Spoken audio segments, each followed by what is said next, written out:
대상자 3명 작정에 모두 동참해 주시기 바랍니다. 작정서를 제출해 주시기 바랍니다. 이번 중보기도학교가 3월 15일 이번 주 수요일 오전 10시에 본당에 서 있습니다. 또 전도대는 이번 수요일 하지 않고 중식 봉사가 3월 17일 이번 도론주 금요일로 변경이 되었습니다. 한 번만 그렇습니다. 그래서 3일 기념 우리가 교회에서 주민을 대상으로 기념 행사를 복지관에서 하게 되겠습니다. 3월 17일 오전 11시부터 시작합니다. 30분 동안 저희 교회에서 30분 기념 예배를 복지관에서 드리고 또 이어서 식사를 또 대접하게 되겠습니다. 우리 교회에서 어르신들 또 주민들에게 식사와 떡을 드리게 되겠습니다. 우리 성도님들도 또 많이 오셔서 같이 함께 축하해 주시고 또 참여해 주시기를 바랍니다. 우리 전도대는 오전 한 10시 정도 오셔서 커피를 또 준비해서 복지관으로 그렇게 가겠습니다. 이번 전도대는 수요일 오전에 하지 않고 금요일에 하게 됩니다. 참여해 주시기 바랍니다. 또 구역 모임 오늘 오후 예배 후에 있습니다. 각 구역별로 모여주시기 바랍니다. 그리고 중계 신방 이번 주간부터 4월 초순까지 이어지게 되겠습니다. 신방은 또 수요일 오후 2시부터 또 토요일은 오전 9시 30분부터 하게 되겠습니다. 구역 신방 일자가 있습니다. 또 신방 동행 또 권사님들 있습니다. 보시고 또 조정해야 될 부분 있으면 미리 말씀해 주시기 바랍니다. 그리고 각 구역장은 각 구역에 신방받을 일정을 계획을 짜서 부목사님 앞으로 이야기해 주시기 바랍니다.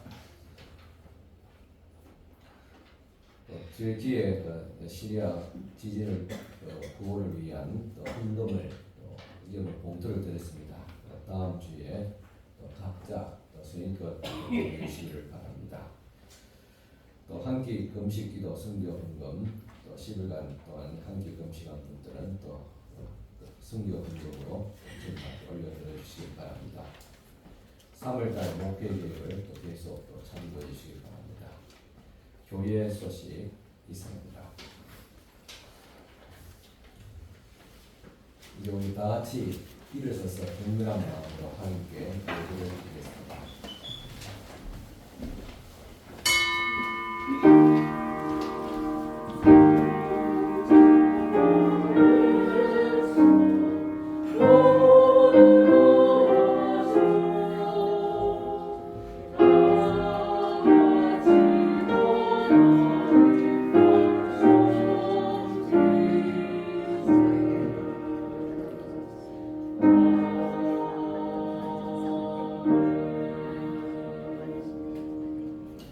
하나님이여 내 속에 정한 마음을 창조하시고 내 안에 정직한 영을 새롭게 하소서.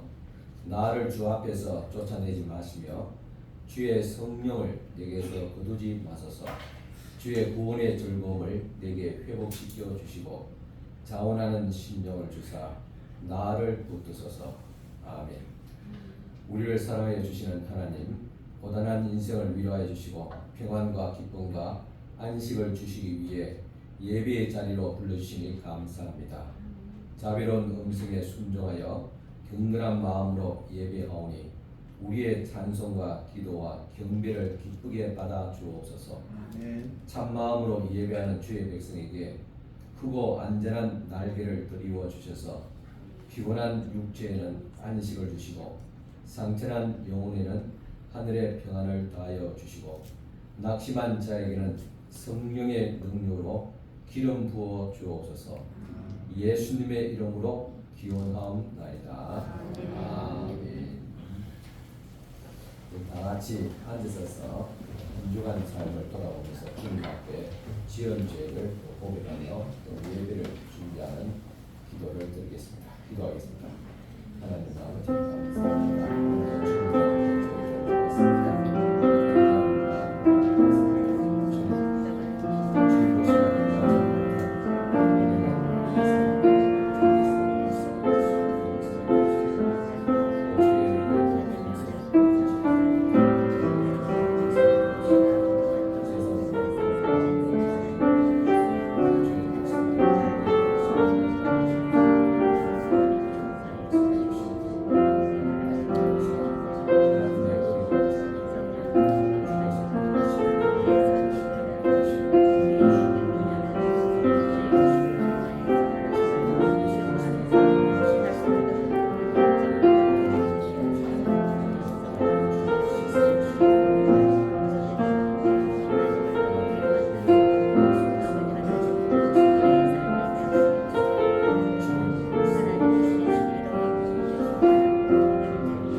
너희의 죄가 주홍 같을지라도 눈과 같이 희어질 것이요 진홍같이 붉을지라도 양털같이 희게 되리라. 아멘. 성시교도 다 같이 교도하시겠습니다. 성시교도 126번 교도입니다. 찬송가 2편입니다. 126편 같이 교도하시겠습니다. 126번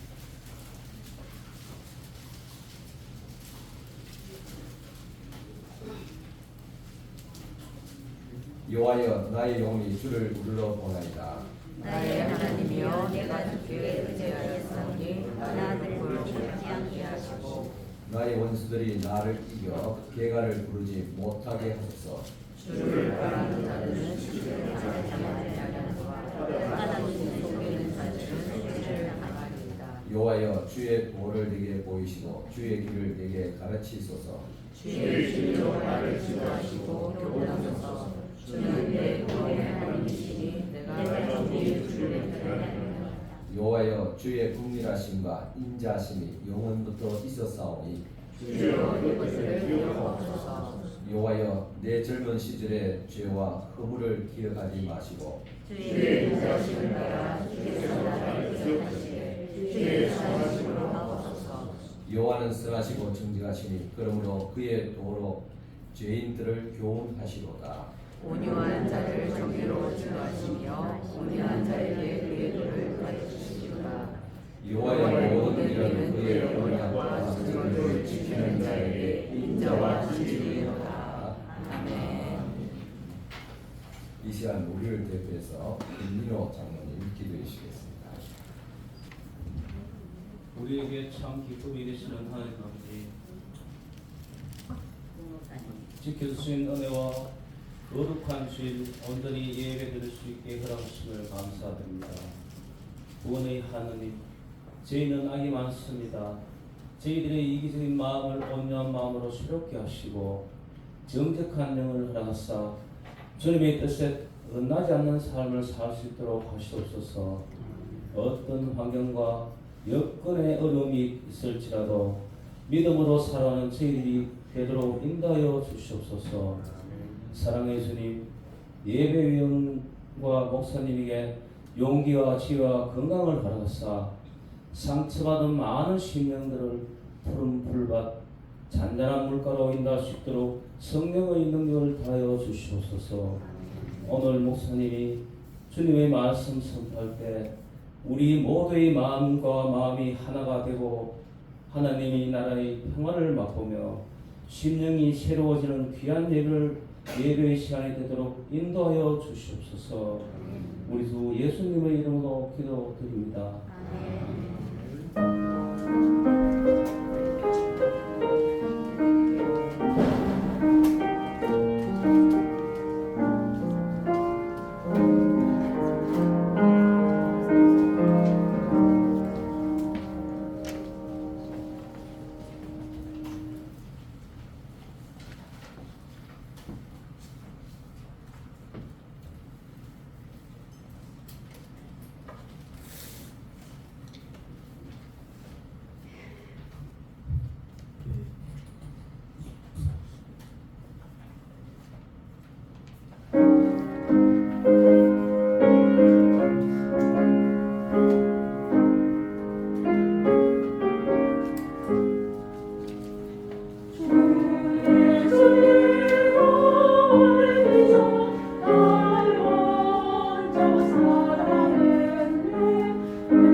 말씀은 열왕기상 19장 9절에서 12절까지 말씀 보도록 하겠습니다.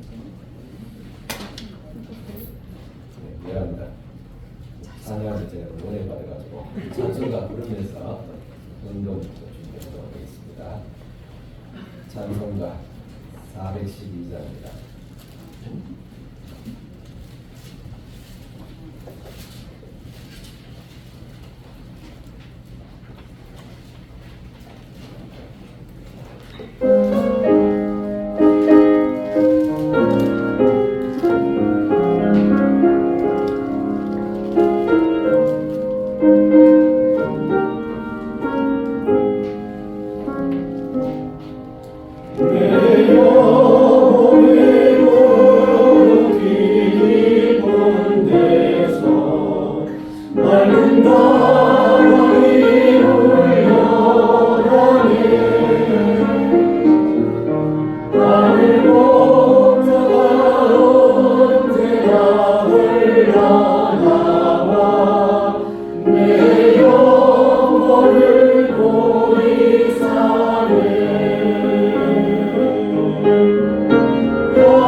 사랑이 평안을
하나님 아버지 이사도 주님 앞에 감사하며 귀한 예물들 먼저 올려드립니다. 10의 1조 예물 드린 손도 있습니다. 이 손들을 주께서 축복하여 주시옵기로 원합니다. 저 뜻을 들었음에 모든 물질 생활들이 또 거룩하며 온전하게 하여 주옵시고 주님께서 받으시기에 합당한 예물 또 주님께서 먼저 하나님 앞에 들었음에 또 손시력도 가오시고 또 넘치는 물질의 복과 은총을 다하여 주시옵소서. 또 주님 앞에 또 감사하며 또 본사에도 감사드리며 또 사물을 맞이하게 주신 하나님께 감사하며 본사에 감사드리며 주의를 잘 지키고 또 성실하고 건강하게 일 잘할 수 있도록 축복하여 주시옵소서. 주님의 사랑에 감사하며 한 주간 또 주님 은혜 가운데 살게 하심을 감사하며 또 하나님의 은혜로 회복해 하심을 감사드립니다. 감사하며 또 하나님의 은혜 감사하며 사랑해 주님 또 10일 한끼 음식 또 기도를 드리며 성교 헌금으로 드리림을 또 감사드립니다. 또 주님 은혜 감사하며 주님께 또 돌아오게 하여 주시기를 바라며 또 하나님 앞에도 한끼 음식 예물로 주님 앞에 드립니다. 사순절 또 음식 성교 예물을 드립니다. 음식 헌금을 주님 앞에 드립니다. 또 음식 헌금을 주님 앞에 드립니다. 또 일상에 감사하며 하나님의 감사하며 또 하나님의 감사하며 귀한 또 예물도 주님 앞에 올려드릴 성교도 있습니다. 주께서 축복하여 주시기를 원합니다. 주님 앞에 또 소원대로 믿음대로 또 되어지게 하여 주옵시고 또 넘치는 은혜와 사랑을 부어주시옵소서. 특별히 또 사순절 기간 동안 10일 동안 한끼 금식하며 또 주님 앞에 선교 헌금으로 감사의 예물로 올려드린 손길을 특별히 기억하시고 축복하여 주시기를 바라고 원합니다. 또 주님 앞에 주일에 헌금을 드리며 성교 구제 자 건축 예물로 드립니다. 이 모든 향기로운 예물들을 기쁘게 받아주시고 복을 다하시되 믿음의 복을 건강의 복을 물질의 복까지 다하여 주시옵소서. 예수님 이름으로 축복하며 기도드리옵나이다. 아멘.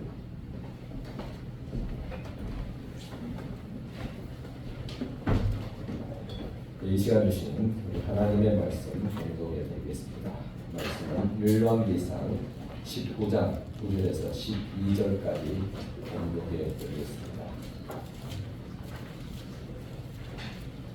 엘리야가 그곳 굴에 들어가 거기서 머물더니 여호와의 말씀이 그에게 임하여 이르시되 엘리야야 내가 어찌하여 여기 있느냐. 그가 대답하되 내가 만군의 하나님 여호와께 열심히 유배를 하오니 이는 이스라엘 자손이 주의 언약을 버리고 주의 제단을 걸며 칼로 주의 선자들을 죽였음이오며 오직 나만 남았을 그들이 내 생명을 찾아 빼앗으려 하리라.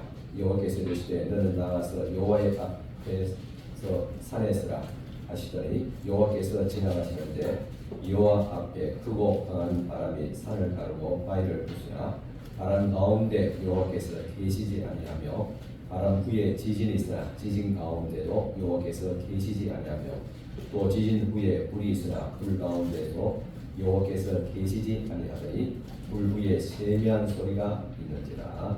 아멘. 여러분 한 주간도 안녕하셨습니까? 한 주간도 담대하게 승리하면서 살아가셨습니까? 여러분 자신이 없는 것 같아요. 우리 한국 교회가 늘 하는 이야기지만은 코로나 팬데믹 이후에 위기를 맞이했습니다. 예배 선이 무너졌고 특별히 우리 젊은 층의 사람들의 신앙이 또 교회 생활들이 잘 회복되고 있지 않습니다. 그러다 보니까 주일 학교도 급격히 무너지고 있습니다. 또 러시아의 우크라이나 침략으로 말미암아 전 세계 경제가 또 타격을 받았습니다. 또 여러분들이 나름 또 열심히 또 살아왔는데 어떤 사건 또 일 때문에 좌절하거나 또 무너질 때가 있지 않습니까? 지난주에 저와 비슷한 나이대에 있는 제가 잘 아는 목사님 두 분이 갑자기 돌아가셨습니다. 한 분은 급성 신장암으로 인해 돌아가셨고 또 한 분은 새벽에 심장마비로 돌아가셨습니다.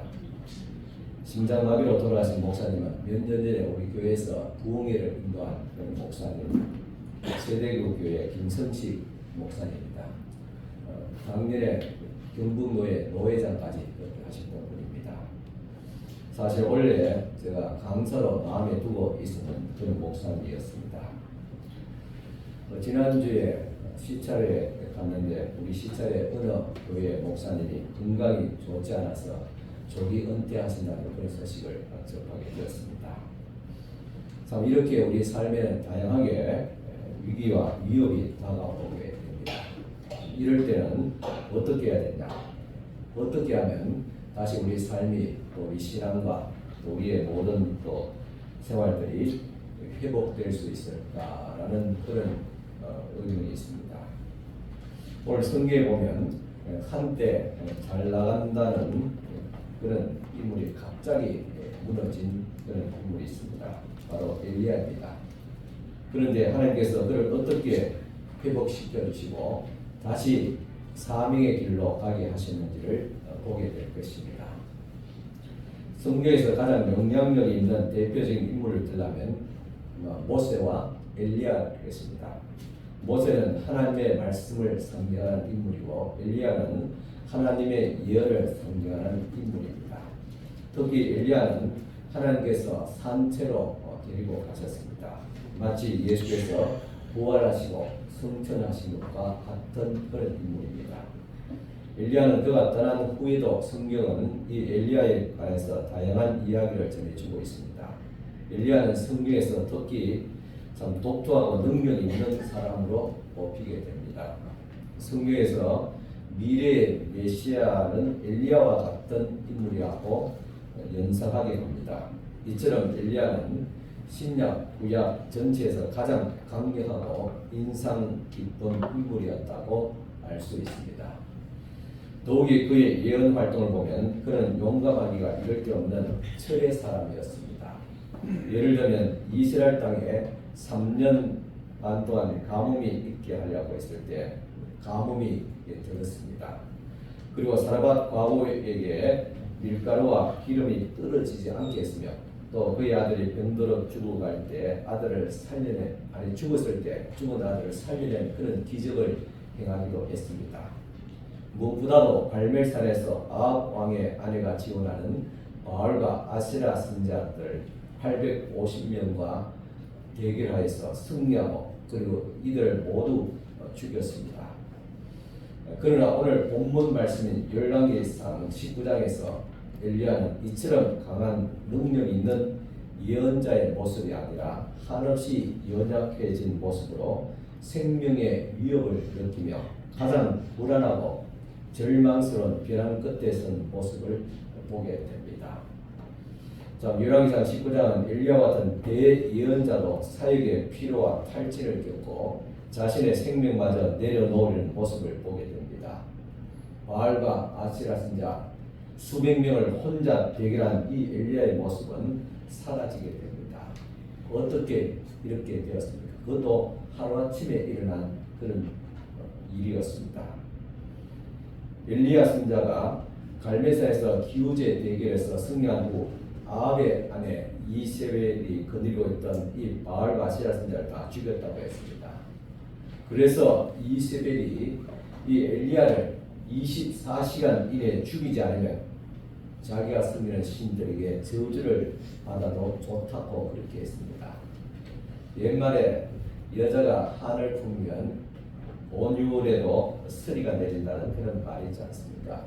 그런데 일국의 왕비가 이와 같이 좀 한을 품었으니까 이 엘리야는 이와 같이 죽음의 위협을 받고 그리고 벨세바 광야로 이렇게 도주하게 됩니다.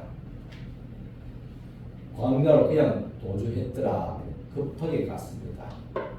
그가 식량을 안 가지고 혼자 광야 깊숙한 곳으로 나간 것은 마치 자살 행위라 다름이 없었습니다. 실제로 그는 굶어 죽을 경우가 되어서 4절 보면 여호와여 나를 죽여 주소서 하고 부르짖고 있습니다.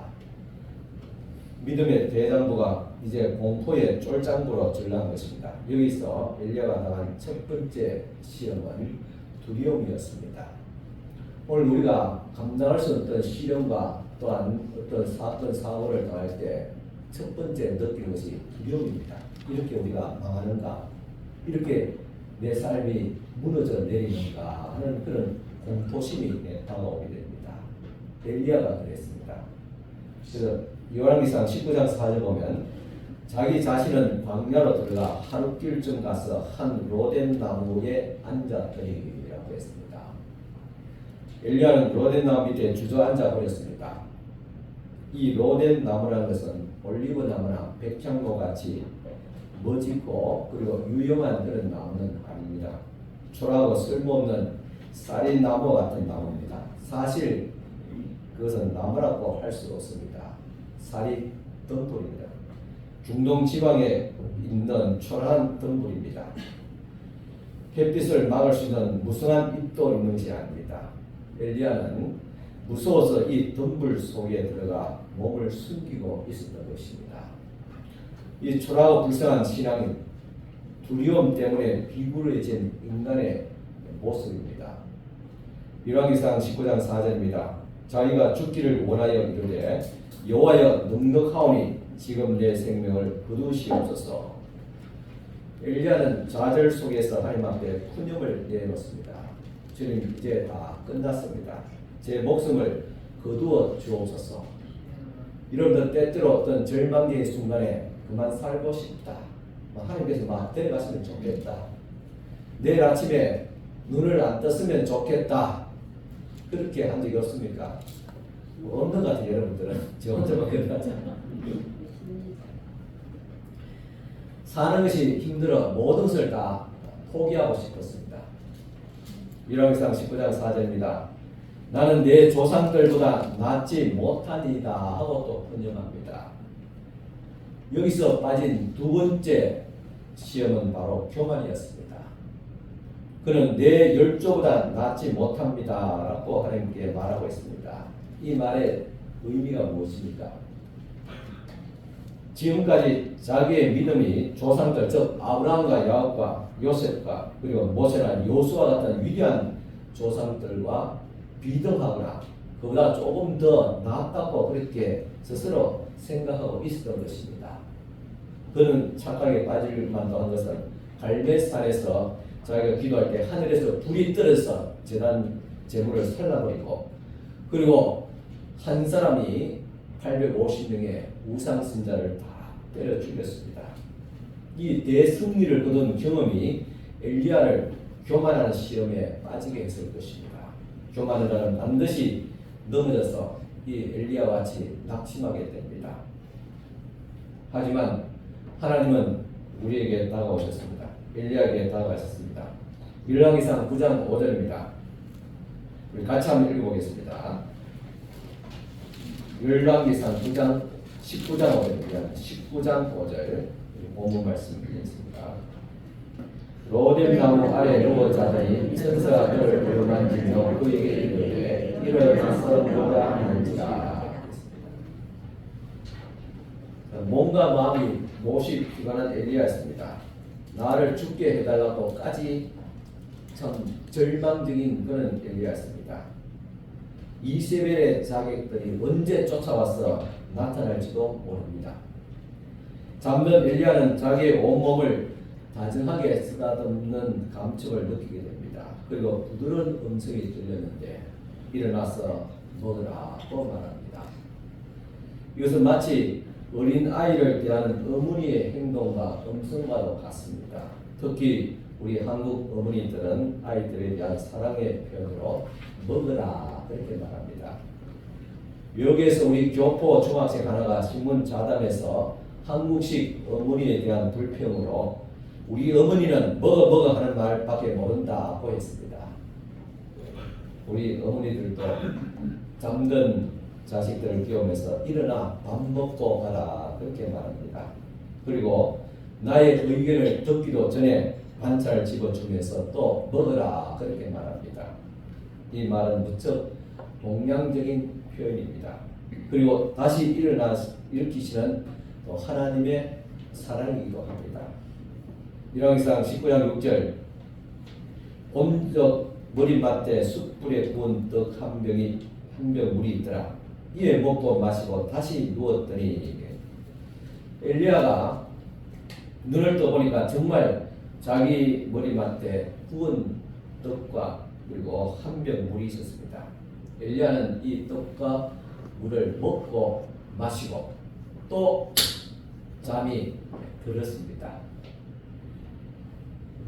열왕기상 19장 7절입니다. 같이 읽어보겠습니다. 여호와의 천사가 또다시 와서 어루만지미시며 이르되 일어나 먹으라. 내가 갈 길을 다 가지 못할까 하노라 하니라.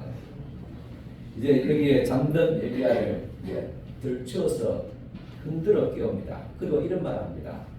갈 길이 고될 터이니까 일어나 먹거라. 그리고 가라. 이런 말합니다.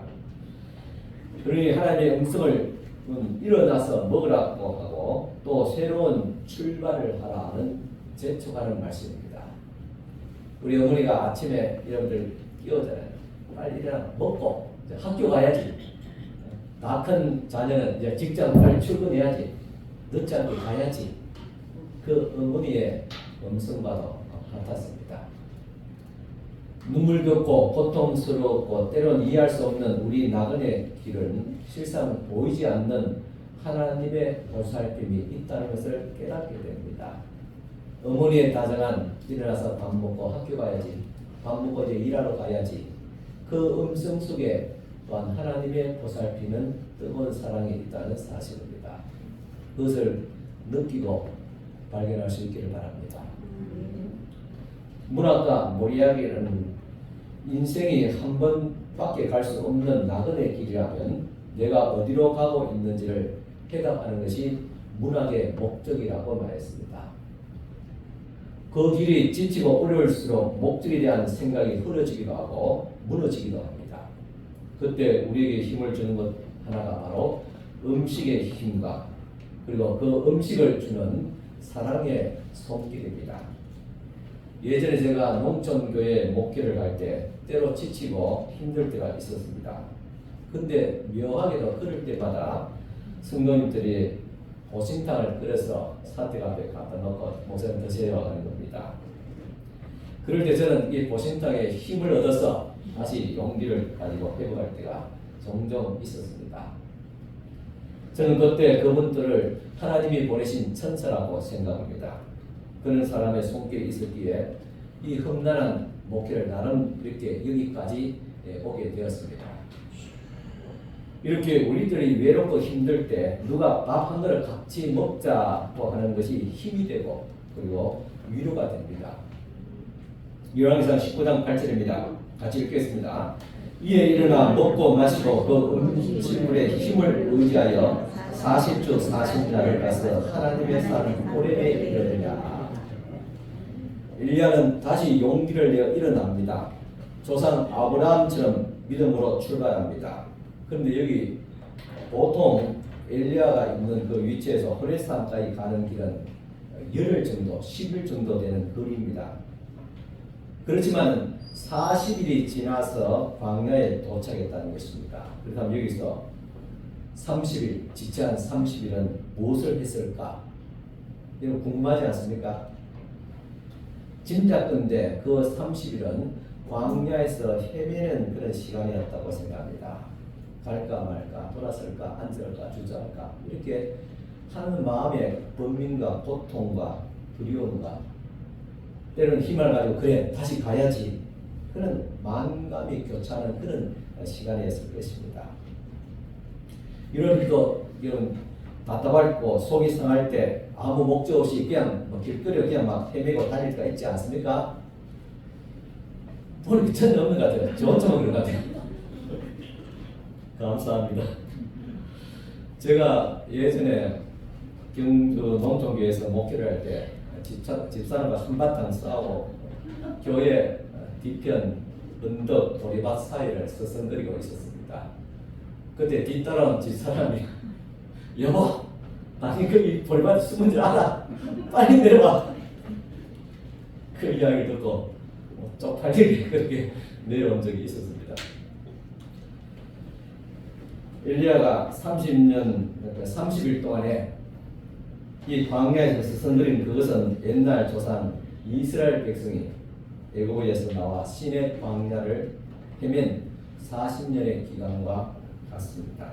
다시 그 길을 밝게 하는 상징적인 의미가 있었습니다.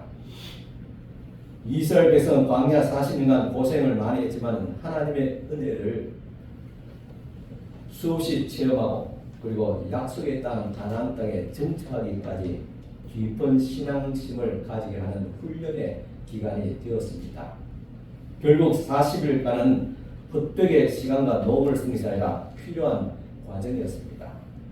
어쩌면 오늘 저와 여러분들이 이 세상에서 방황하고 그리고 수렁에 빠진 같이 있는 이 시간조차도 앞으로 천국 백성이 되게 하기 위한 하나님의 어떤 연단의 시간이고 훈련의 과정일 줄 믿습니다.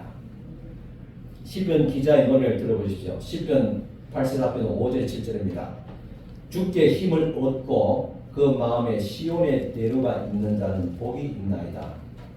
그들이 눈물 골짜기로 지나갈 때에 그곳에 많은 샘이 있을 것이며 이른 비가 복을 채워주나이다.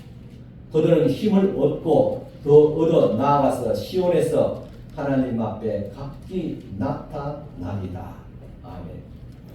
이 말씀이 진짜 기가 막히고 어려야 되지 않습니까? 주께 힘을 얻고 그 마음에 시온의 대로가 있는 자는 복이 있다. 이 땅에서 우리가 때로는 방황하고 좌절할 때 있지만은 그러나 오늘 이와 같이 주님 앞에 나서 예배하는 장소, 교회로 가는 그 길이 있는 사람, 그 사람이 복이 있습니다. 때로 우리는 눈물 골짜기를 지나갈 좀 어려울 때도 있지만은 그때도 시시때때로 하나님께서 우리를 보살피시고 위로하시고 격려하심을 통해서 우리는 이 길을 갑니다. 그들은 힘을 얻고 더 얻어서 하나님 주시는 또한 세미한 음성을 듣고 말씀의 위로를 받고 사랑의 손길을 통해서 용기를 가지고 결국은 시온에서 하나님 앞에 각기 나타나게 되리라. 각기 서게 됩니다. 여러분 믿음의 공동체를 이루고 있지만은 결국은 하나님 앞에 가는 각기 가야 됩니다. 엄마 손잡고 가는 게 아닙니다. 부안의 다정에 손잡고 갈 수 있는 것도 아닙니다. 내 각기 내 믿음을 가지고 주님 앞에 서게 될 것입니다. 엘리야도 힘을 얻고 일어나서 시내 광야 40일을 걸어가서 호렙산에 이르게 되었습니다. 하나님의 사랑은 피곤한 다리를 일으켜 세우십니다. 연약한 믿음, 두려움에서 방황하는 마음을 다시 일으켜 세워 주었습니다. 호렙산에 도착한 엘리야가 불에 들어가 숨었을 때 하나님께서 나타나셔 이렇게 말씀하셨습니다. 열왕기상 19장 9절입니다. 여호와의 말씀이 그 위에 임하여 이르시되 엘리야야 내가 어찌하여 여기 있느냐. 이때 엘리야야 내가 어찌 여기 있느냐는 이 말씀은 9절과 13절에 두 번이나 들려온 하나님의 음성이었습니다. 이것은 엘리야의 주소를 묻는 자야 불 안에 있어서는 안 된다는 하나님의 책망의 말씀입니다. 예수께서 승천하실 때 제자들이 산에 모여 하늘을 바라보고 있었습니다. 이때 하늘에서 음성이 있기를 갈릴리 사람들아 너희가 어찌하여 서서 하늘을 쳐다보고 있느냐고 호령합니다. 이와 같은 책망은 하나는 산 위에 서 있지 말고 내려가라는 말씀입니다. 또 하나는 하늘만 쳐다보고 기다리지 말고 사역하라는 그런 말씀입니다. 엘리야기도 하나님의 음성이 어찌하여 불 속에 있느냐고 말합니다. 이 말씀은 내가 불 속에 숨어서는 안 된다는 말씀입니다. 불 밖으로 나와서 사명자의 길로 가라는 말씀입니다. 오늘 우리들도 이 동굴 속에 숨어 있을 때가 많습니다. 모든 것들을 다 포기하고 싶은 동굴, 현실에 안주하고 싶은 동굴, 아무것도 하고 싶지 않은 무기력하고 게으른 동굴, 모든 것을 끝내고 싶은 동굴에서 나와서 하나님 앞에 서서 말씀을 받으라는 것입니다. 오늘 이 자리가 동굴에서 나와서 하나님 앞에 설 수 있는 귀한 시간이 되기를 축원합니다. 아멘. 그때 엘리야가 이렇게 대답합니다. 열왕기상 19장 10절 그가 대답하되 같이 읽겠습니다. 그가 대답하되 내가 만군의 하나님 여호와께 열심히 유별하오니 이는 이스라엘 자손이 주의 은장을 버리고 주의 제단을 벌며 칼로 주의 승자들을 죽였음이오며 오직 나만 남았을 그들이 내 생명을 찾아 빼앗으려 하나이다. 열왕기상 19장 14절입니다. 그가 대답하되 내가 만군의 하나님 여호와께 열심히 유민하오니 이는 이스라엘 자손이 주의 은장을 버리고 주의 제단을 헐며 칼로 주의 선자들을 죽였음이오며 오직 남았거늘 그들이 내 생명을 찾아 빼앗으려 하나이다. 똑같은 말을 10절과 14절에 반복하고 있습니다. 여기서 오직 남았거늘 이라고 두 번이나 말합니다. 오늘 저와 여러분들도 때로는 이런 푸념을 늘어놓을 때가 종종 있지 않습니까? 오직 나만 왜 고생하느냐? 오직 나만 왜 봉사하느냐? 교회 안에 그런 이야기가 가져 있어요. 왜 내만 이렇게 수고하고 내만 이렇게 살게 해야 되느냐? 또 내가 나름 열심히 살았는데 오직 나만 이런 시련을 겪게 되는가? 라는 그런 말입니다. 다른 사람들은 다 나름대로 잘 살고 있는데 나만 왜 이렇게 고생하게 되느냐? 나만 왜 이렇게 아프냐? 그런 말입니다. 그런데 우리와 엘리야가 빠진 세 번째 시험은 바로 살아계신 하나님을 망각하고 있다는 것입니다. 엘리야는 두 번이나 이제 나만 혼자 남았다고 말합니다. 하나님을 섬기는 신자들이 전부 이스벨에게 전멸당하고 엘리야 혼자만 생존했다는 그런 생각입니다. 이것이 바로 엘리야가 시련 속에 빠진 이유이기도 합니다. 엘리야는 자기의 눈으로 보고 느낀 것으로만 판단했습니다. 그러나 하나님은 인간의 이런 오간을 통해 측정한 것보다 훨씬 더 크고 넓으신 분인 것을 믿으시기 바랍니다. 이 뒤에 나오지만은 여호와의 신앙을 지키고 있었던 것은 결코 엘리야 혼자만이 아니었습니다. 하나님은 바알에게 무릎을 꿇지 않는 7,000명의 선지자를 남겨두었다는 사실입니다. 얼마나 큰 착각입니까? 오늘 우리들도 나만 고생하고 나만 열심히 한다 그렇게 생각합니다. 그렇지 않습니다. 나보다 더 열심히 하고 나보다 더 많은 시선을 가지고 묵묵히 하나님의 교회를 섬기는 일꾼들이 더 많습니다. 하나님께서 그를 찾아서 다독거리시고 새로운 힘과 용기로 또 다른 비전을 주시면서 일으켜 세워주셨습니다. 그리고 힘과 용기를 부어서 예언자의 사역을 완수하게 하셨던 것입니다. 열왕기상 19장 11절입니다. 여호와께서 이르시되 너는 나아가서 여호와 앞에서 산에 서라 하시더니 했습니다. 하나님의 음성은 엘리야를 재촉했습니다. 너는 동굴 속에서 나와 산 위에 올라가 여호와 앞에 서라는 것입니다. 하나님이 자신을 보여주시겠다고 하셨습니다. 그리고 시험을 당할 때, 고난을 당할 때 가장 큰 위로와 힘이 하나님의 존재일 것입니다. 하나님께서 나와 함께 한다는 이 확신을 갖는 것만큼 그런 더 큰 힘은 없을 줄 압니다.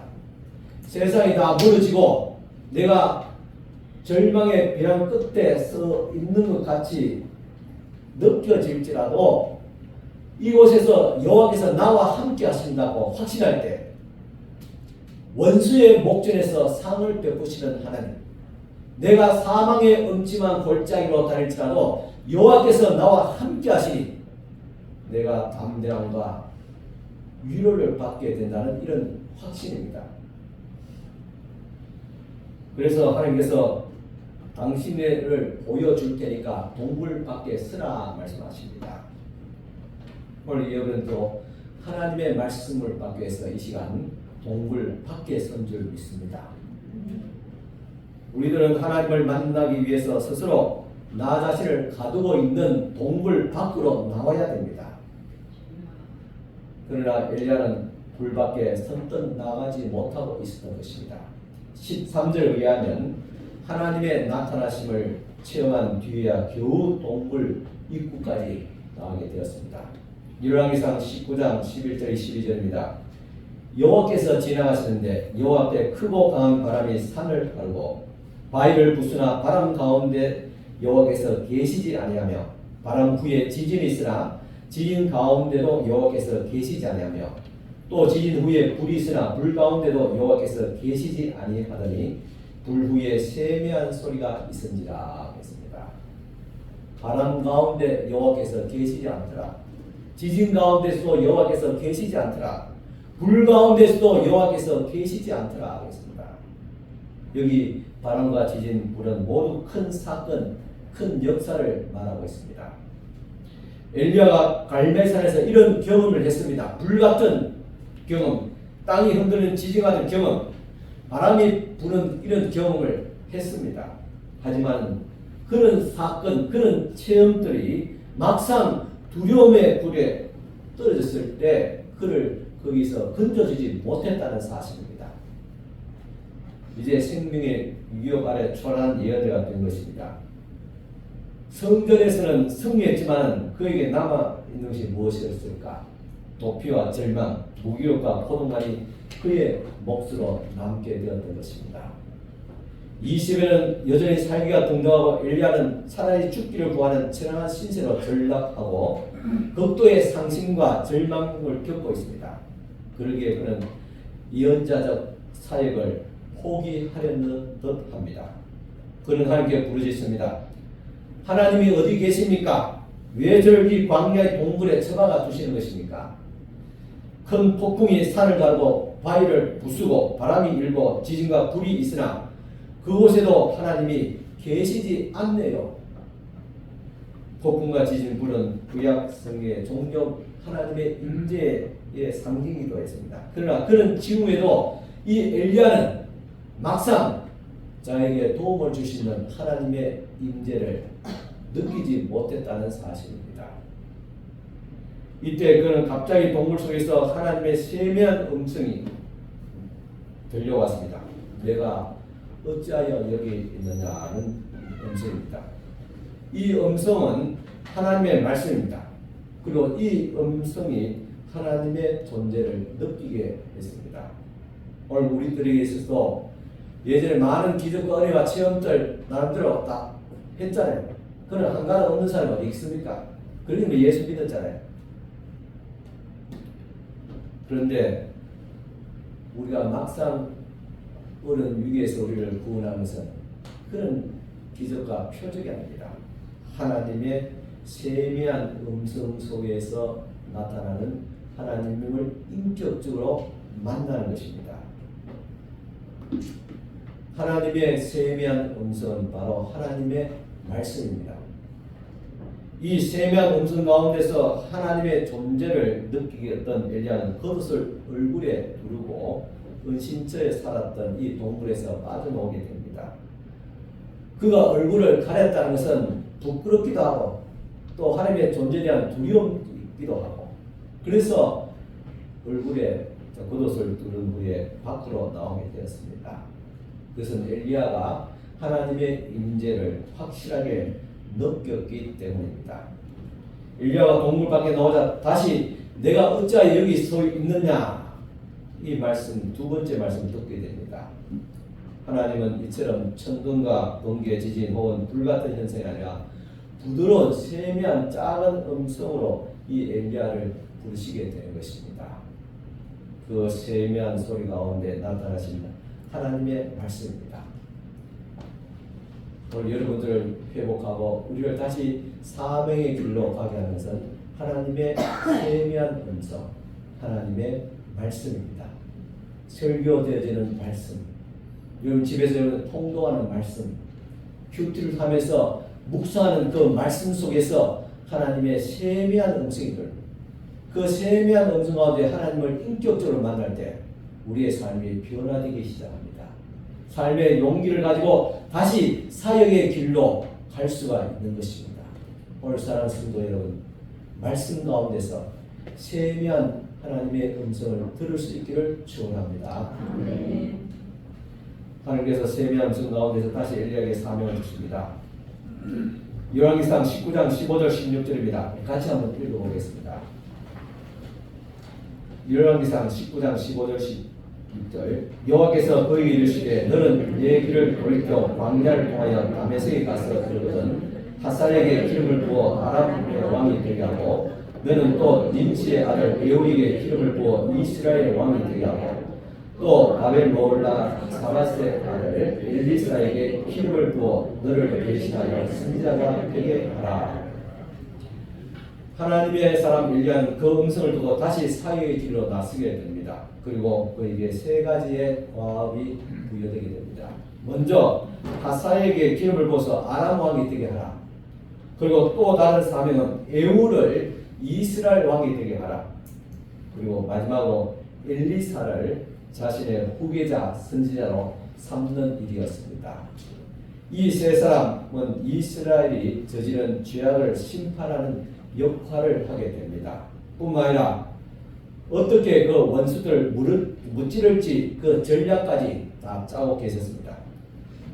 열왕기상 19장 17절입니다. 같이 읽겠습니다. 하사엘의 칼을 피하는 자를 에후가 죽일 것이요 에후의 칼을 피하는 자를 엘리사가 죽이리라. 이처럼 하나님께서 어떻게 저들을 무찌를지 그런 하나님께서 계획까지도 다 갖고 계셨던 것입니다. 여러분, 우리의 삶이 아무리 힘들고 막막하다 할지라도 지금이 우리가 힘들고 견딜 수 없는 그런 절망이라고 생각할 수 있겠지만 그렇게 느끼겠지만은 하나님은 그 이후에 우리를 다시 회복시키시고 살리시고 승리하게 하시는 하나님의 계획이 있는 줄을 믿으시길 바랍니다. 하지만 이것이 다가 아니었습니다. 열왕기상 19장 19절 같이 읽겠습니다. 그러나 내가 이스라엘 가운데 7,000명을 남기니 다 바알에게 무릎을 꿇지 아니하고 다 바알에게 입 맞추지 아니한 자니라. 19장 18절이었습니다.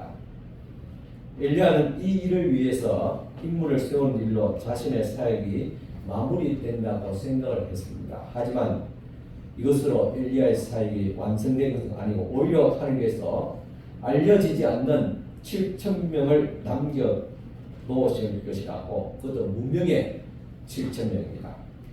그들은 다 바알에게 물을 꿇지 않고 입 맞추지 않는 여호와의 남은 자들이라 했습니다. 하나님의 사역과 역사는 이렇게 다양한 방식으로 우리의 상상과 기대를 초월해서 역사하시는 분이신 것을 믿으시길 바랍니다. 우리의 오는 절망의 상황을 하면서 어떻게 극복하실 것이냐? 하나님께서 내 생각을 초월해서 절묘한 시간대 하나님의 그 깊고 오묘한 방법으로 우리를 회복시키시고 구원하시고 축복하신다는 사실을 믿으시기 바랍니다. 여기서 엘리야가 깨닫게 된 것은 하나님의 은혜는 소위 잔류자, 남은 자의 은총이었습니다. 하나님은 엘리야에게 말씀합니다. 내가 이스라엘 가운데 7,000명을 남기리니 다 무릎을 바알에게 꿇지 않고 그에게 입 맞추지 아니한 자니라 했습니다. 아합과 이세벨이 여호와의 신앙을 완전히 박멸한 같이 그렇게 엘리야는 생각했습니다. 그러나 결코 그렇지 않다는 말입니다. 하나님은 어느 시대나 남은 그루터기 같은 잔류자를 남기시게 됩니다. 이 시대에 무슨 희망이 있느냐? 이 시대에 우리의 무슨 희망이 있느냐? 심지어 오늘 우리 교회에 무슨 잘되기라고 기대할 수 있느냐? 그렇게 우리가 절망적인 생각을 가질 수도 있습니다. 하지만 그 속에서 하나님은 신실한 하나님의 일꾼들, 잔류자를 남겨놓으셨다는 사실입니다. 그들이 신앙을 이어가게 되고 하나님의 나를 끈질기게 건설하게 된 것입니다. 여러분, 소돔성이 극도로 부패하고 사악했지만 그래도 하나님께서는 하나님의 사람 롯의 가족을 남겨두었습니다. 대홍수가 일어나서 살아남은 노아는 남은 자로서 신앙을 또 계승하게 됩니다. 야곱의 아들들이 못된 길로 흘러갔지만은 요셉을 멀리 애굽으로 보낸 그런 잔류자로 남겨두었습니다. 그리고 요셉은 자기를 잔류자로 남기신 하나님의 섭리를 자각하고 있었기 때문에 창세기 45장 5절에 나를 이곳에 먼저 보내주셨다고 신앙 고백을 할 수 있었던 것입니다. 이처럼 하나님은 준비하신 분입니다. 인간은 때때로 절망하고 앞을 바라보지 못하고 있지만 하나님은 희망을 주는 자이고 또한 훈련시키는 분이신 것입니다. 오늘 우리 그리스도인이라는 것은 무엇이냐? 그리스도인의 정의를 내린다면 바로 잔류자, 남은 자입니다. 오늘 교회라는 것이 무슨 의미가 있느냐? 교회는 남은 자입니다. 이 시대가 아무리 악하고 그리고 아무리 타락한다 할지라도 교회가 있기 때문에, 남은 자가 있기 때문에 이 세상은 다시 회복합니다. 하나님의 나라로 회복하는 가능성을 품고 있는 것입니다. 우리 모두가 멸망받을 죄인이었지만 하나님께서 그의 나라를 건설하기 위해서 우리를 용서하시고 구속하시고 남겨주셨다는 이런 믿음을 가진 자가 바로 남은 자입니다. 또한 이 남은 자의 자아가 사명 속에서 살아가는 사람이 바로 그리스도인입니다. 지금 교회들마다 코로나 팬데믹 이후에 위기를 느끼고 있습니다. 저도 우리 교회를 이렇게 보면서 참 어떤 데는 망망합니다. 어떤 데는 잠이 오지 않아요. 떠나간 사람들이 아쉽고 또 그 자리에 새로운 일꾼이 왔으면 하는 그런 기대감도 있습니다. 하지만 그런 기대는 이루어지지 않습니다. 포기해야 됩니다. 그러나 오늘 이 말씀을 제가 준비하면서 이 말씀을 통해서 주님의 음성을 듣게 됩니다. 깨달은 것이 있습니다. 하나님께서 아합과 이세벨을 대적하기 위해서 우상과 세상 권세에 물들지 않는 남은 자를 준비한 것 같이 오늘 이와 같이 황폐한 이 목회 현장에서 남은 자가 과연 누구인가? 바로 여러분들입니다. 여러분들이 이 시대의 남은 자입니다. 우리 교회를 다시 일으켜 세울 수 있는 남은 자입니다. 여러분이 교회가 비록 어렵고 힘들 때 끝까지 남아 있었던 자들입니다. 사람들이 떠날 때 끝까지 남아 있었던 자들입니다. 코로나 팬데믹을 통해서 한번 쓰나미 같이 이런 광풍이 지나갔지만 그래도 지금까지 남아 있는 자들입니다. 요한계시록에 의하면 마지막 날에 구원을 받을 자가 누구인가? 바로 남은 자들입니다. 요한계시록 7장 9절과 14절입니다. 이일 후에 내가 보니 각 나라와 족속과 백성과 방언에서 아무도 능히 셀 수 없는 큰 무리가 나와 흰 옷을 입고 손에 종려 가지를 들고 보좌 앞 어린 양 앞에 섰는지라. 이는 큰 환난에서 나오는 자들이다. 즉 환난 중에 풍파 중에도 또 유혹 중에도 교회를 떠나지 않고 신앙에서 떨어지게 하는 사상과 고통과 종말의 각종 유혹과 시련을 이겨 남은 자들을 뜻하고 있습니다. 그런 자들인데 바로 어린 양의 피에 그 옷을 씻어 희게 하였더라고 하였습니다. 그러기에 우리가 아무리 우리 이 시대에 어렵고 부담이 된다 할지라도 끝까지 남아있길 바랍니다. 남아있는 자가 승리자이고 남아있는 자가 구원을 받을 자인 것입니다. 하나님께서는 각 시대에 맞는 예언자 그리고 즉 하나님께서 사람을 부르시고 그 사람을 통해서 하나님의 뜻을 이루어 가시게 됩니다. 지금도 주님께서 우리를 부르고 계십니다. 우리를 또한 불러주셨습니다. 사실 현대처럼 온갖 소음과 그리고 온갖 또한 참 유혹에 시달리는 시대가 없을 것입니다. 자동차 소음 소리, TV와 그리고 핸드폰 그리고 온갖 소음 때문에 정작 들어야 할 하나님의 음성은 들리지 않습니다. 또 세미한 하나님의 음성을 놓칠 수 있습니다. 여러분들 일상의 삶 가운데 내가 얼마나 하나님의 세미한 음성을 듣고 있는가 한번 스스로 한번 살펴보십시오. 휴대폰, 스마트폰 검색하는 시간보다도 적어도 하루에 한 장이라는 말씀을 읽고 그 말씀을 묵상하는 하나님의 세미한 음성을 듣는 그런 시간이 있었느냐 하는 것입니다. 제가 오늘 아침에 묵상한 말씀입니다. 마태복음 13장 씨 뿌린 비유의 말씀을 묵상했습니다. 이 비유에 보면 하나님의 말씀이 결실하지 못하는 몇 가지 이유를 들고 있습니다. 그것은 하나님의 말씀을 들어도 깨닫지 못하기 때문에 결실하지 못하고 또한 환난과 박해 그리고 세상의 염려와 재물의 유혹에 빠져서 하나님의 말씀이 결실하지 못하고 그리고 열매를 맺지 못한다 하겠습니다. 이런 것들이 하나님의 말씀을 듣고 결실하게 하지 못하게 하는 그런 소음이었습니다. 그래서 그 음성을 들으려면 우리는 세상의 온갖 소음을 잠시 멀리하고 그리고 주님을 가까이 해야 할 것입니다. 하나님께서 들려주시는 작지만 강력한 음성을 들을 수 있도록 합니다. 엘리야만큼 하나님의 능력과 기적을 체험한 사람이 얼마나 있을까요?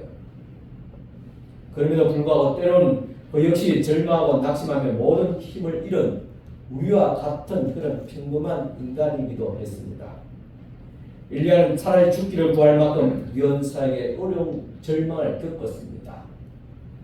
그는 하나님의 사람이었지만 한때 상처와 절망의 동물 속에서 숨어 있었던 연약한 인간이었습니다. 그러나 하나님께서 그런 엘리야를 세미한 음성으로 다시 불러내었습니다. 내가 왜 여기 있느냐? 여기서 무엇을 하고 있느냐? 하나님의 부르심에 엘리야는 다시 힘을 얻어서 새로운 사역의 길로 나아갔던 것입니다. 하나님의 따뜻한 위로와 돌봄이 필요하지 않는 사람이 어디 있겠습니까?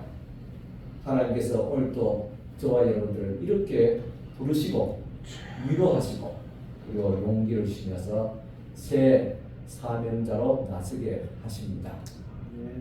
이 시대에 온몸과 마음의 상처를 입고 엘리야와 같이 동물 속으로 도망한 도피한 그리스도인들, 심지어 목회자들도 적지 않습니다. 하지만 지금까지 우리를 인도하신 하나님을 기억하고 우리에게 다시 삶을 가하고 힘있게 인도하시는 하나님을 의지하면서 이 시대의 남은 자로 힘차게 살아갈 수 있기를 간절히 축원합니다. 기도드리겠습니다. 하나님 아버지 감사합니다.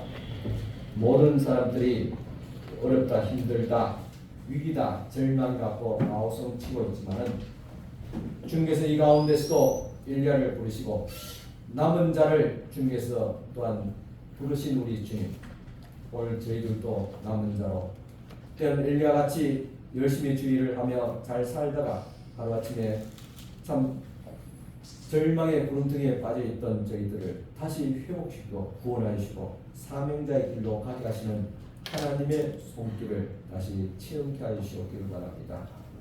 하나님의 인도하심을 따라서 하나님께서 각자에 주시는 하나님의 세미한 음성 또한 사명자의 길로 다시 나아갈 수 있도록 인도하여 주시옵소서. 예수님 이름으로 기도드려옵나이다. 아멘. 다 같이 일어서서 타성 찬송 부르시겠습니다. 505장 2절 찬송입니다.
지금은 우리 주님 예수 그리스도의 은혜와 하나님의 계신 사랑과 성령님의 감화 교통 충만하시고 역사하시며 구성하시는 은총이 오늘도 남은 자로 주님 앞에 서기를 원하는 사랑하는 모든 우리 성도들 모이기에 지금도 영원토록 함께 있을지어다. 아멘.